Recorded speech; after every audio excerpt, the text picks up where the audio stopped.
ناظرین، گزشتہ سال ستمبر میں ہوئے ایک قتل کی واردات کے بعد دو خاندانوں کے درمیان دشمنی کی ایک لہر چل پڑی تھی جو کہ بالآخر ختم ہو گئی ہے۔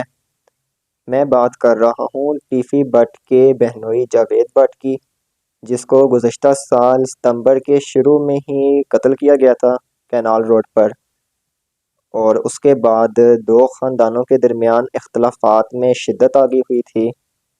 ایک تو ٹیفی بٹ کی فیملی تھی اور دوسری کیسر بٹ کی۔ کیسر بٹ اور ٹیفی بٹ کے مابین جو بھی معاملات تھے ان کے خاندان کے مابین وہ ختم ہو گئے۔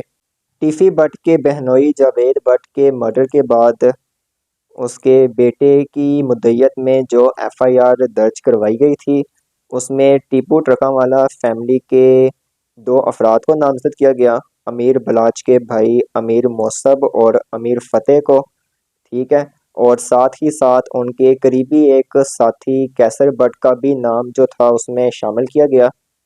تینوں افراد کو نامزد کیا گیا تھا اس ایف آئی آر میں۔ اس کے بعد ٹیپو ٹرکاں والا فیملی کے ساتھ ساتھ کیسر بٹ کی فیملی کے ساتھ بھی اختلافات شروع ہو گئے ٹیفی بٹ کی فیملی کے۔ اب اس مہینے جو نئی پیش رفت ہوئی ہے اس سارے کیس میں وہ یہ ہے کہ ٹیپو ٹرکاں والا کے قریبی ساتھی کیسر بٹ اور اس کے علاوہ ٹیفی بٹ یعنی کہ خواجہ طریف گلشن جو ہے، ان دونوں کے درمیان جو بھی رنجش تھی وہ ختم ہو گئی ہے۔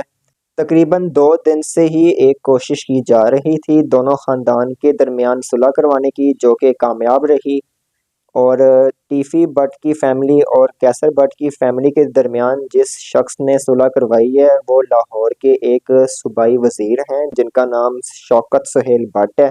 انہوں نے کوشش کی صلح کروانے کی جو کہ کامیاب رہی۔